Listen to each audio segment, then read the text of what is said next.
Hello friends, welcome back to Lalitha's kitchen tips. ఈరోజు నేను ఈ వీడియోలో కాకరకాయ వెల్లుల్లి కారం ఫ్రై అనేది చూపిస్తాను అండి. ఇది ఎంత సింపుల్గా ప్రిపేర్ చేసుకోవచ్చు అంటే మనకి కాకరకాయలు ఇంట్లో ఉండి కూడా కర్రీ చేసుకోవడానికి అప్పుడప్పుడు టైం ఉండదు కదా. అలాంటప్పుడు చాలా సింపుల్గా నిమిషాల్లో ప్రిపేర్ చేసుకోవచ్చు. టేస్ట్ అయితే వెల్లుల్లి ఫ్లేవర్తో అద్దిరిపోతుందండి, చాలా బాగుంటుంది. ఒకసారి ఇలా మీరు ట్రై చేసి మీకు ఎలా కుదిరిందో కామెంట్ చేయండి. అలాగే ఈ వీడియోకి ఒక లైక్ చేసి చూడటం స్టార్ట్ చేయండి.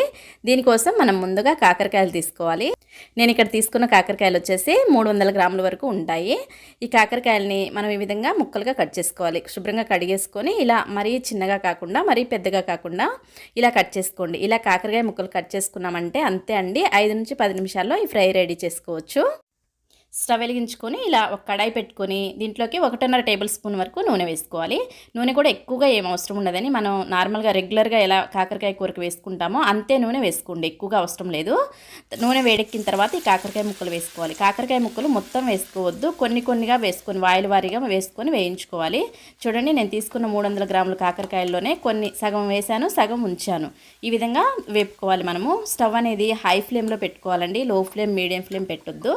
ఇవి మనకి ఇలా హై ఫ్లేమ్లో పెట్టుకొని వేపడం వల్ల కాకరకాయ ముక్కలు త్వరగా వేగిపోతాయి. మనకి గింజలు కూడా చాలా టేస్టీగా వస్తాయండి ఈ కాకరకాయ ఫ్రైలో, గింజలు తీసుకోకుండానే. అలాగే మనకి ఈ ఫ్రై చేదు కూడా ఉండదు, అస్సలు ఉండదండి.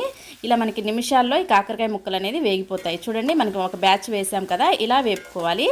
ఇలా వేగిన తర్వాత మనం ఈ కాకరకాయ ముక్కలు మొత్తం కూడా తీసేసి ఒక ప్లేట్లోకి పెట్టేసుకోవాలి. మళ్ళీ అదే నూనెలోకి మిగిలిన ముక్కలు వేసుకొని వేపుకోవాలి.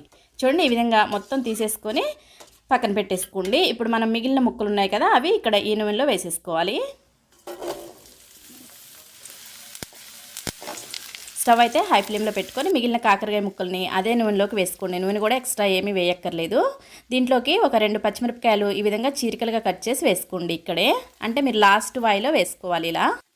ఆ తర్వాత హై ఫ్లేమ్లోనే మనము ఈ బ్యాచ్ను కూడా వేపుకోవాలి. చూడండి, కాకరకాయ ముక్కలు ఇలా వేగుతూ ఉన్నప్పుడు మనం ఈ ఫ్రైలోకి వెల్లుల్లి కారం అనేది ప్రిపేర్ చేసుకోవాలి. దీనికోసం మనము ఒక రోల్ తీసుకోవాలండి. నేను ఇక్కడ చిన్న రోల్ ఉంటే తీసుకుంటున్నాను అవైలబుల్గా, లేదా మీరు పెద్ద రోల్ ఉంటే పెద్ద రోట్లో అయినా దంచుకోవచ్చు, లేదా మీరు మిక్సీ జార్లోకైనా వేసుకొని మిక్సీ పట్టుకోవచ్చు. కానీ రోట్లోకి వేసి చేసుకుంటే వెల్లుల్లి కారం టేస్ట్ అనేది చాలా బాగుంటుంది. మనం తీసుకున్న 300 గ్రాముల కాకరకాయలకి ఇక్కడ 2.5 స్పూన్ల వరకు నేను కారం వేస్తున్నాను. మీ స్పైసీనెస్ని బట్టి కారం అనేది కొంచెం ఎక్కువ తక్కువైనా వేసుకోవచ్చు. అలాగే దీంట్లోకి ఒక వెల్లుల్లిపాయ ఒలిచేసి ఈ పాయలు మొత్తం కూడా వేసుకోవాలి. అంటే 15 నుంచి 20 వరకు వేసుకోవాలి. అలాగే దీంట్లోకి జీలకర్ర కూడా ఒక 1/2 టీ స్పూన్ వరకు వేసుకోవాలి. తర్వాత మనం వీటిని దంచుకుంటూ వెల్లుల్లి కారం అనేది ప్రిపేర్ చేసుకోవాలి.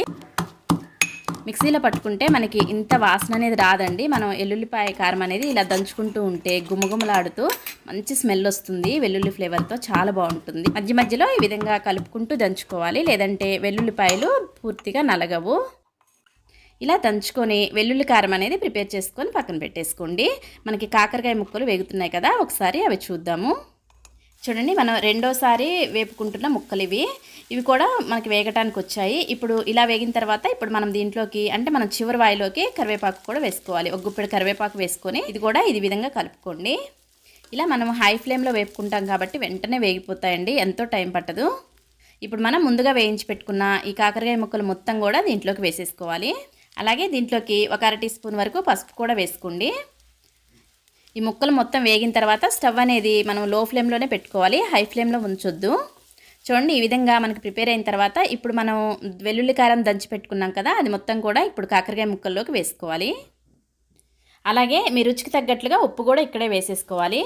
1.5 టీ స్పూన్ వరకు పడుతుందండి ఉప్పు, మీ టేస్ట్కి తగ్గట్లుగా వేసుకోండి. ఆ తర్వాత మనము లో ఫ్లేమ్లోనే 1-2 నిమిషాల పాటు ఈ విధంగా కలిపేసుకోవాలి. వెల్లుల్లి కారం అనేది నేను చూపిస్తున్నట్లుగా ఈ విధంగా గరిటెతో ముక్కలకు పట్టేలాగా ఇలా అనుకుంటూ కలుపుకోవాలి. వెంటనే మనకి ఫ్రై అనేది రెడీ అయిపోతుంది, అంతే అండి.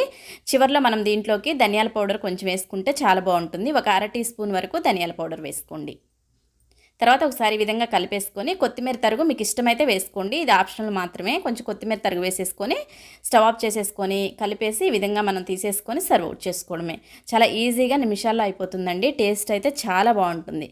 చూసారు కదా, అంతే, చాలా సింపుల్గా ప్రిపేర్ చేసుకోవచ్చు. అందరూ ఒకసారి ట్రై చేసి ఎలా కుదిరిందో కామెంట్ చేయండి. దీంట్లో గింజలు కూడా చాలా టేస్టీగా ఉంటాయండి, కరకరలాడుతూ. గింజలు తీయకుండా చేసుకోండి. అలాగే మరిన్ని ఇలాంటి రెసిపీస్ కోసం మన ఛానల్ని తప్పకుండా సబ్స్క్రైబ్ చేసుకోండి.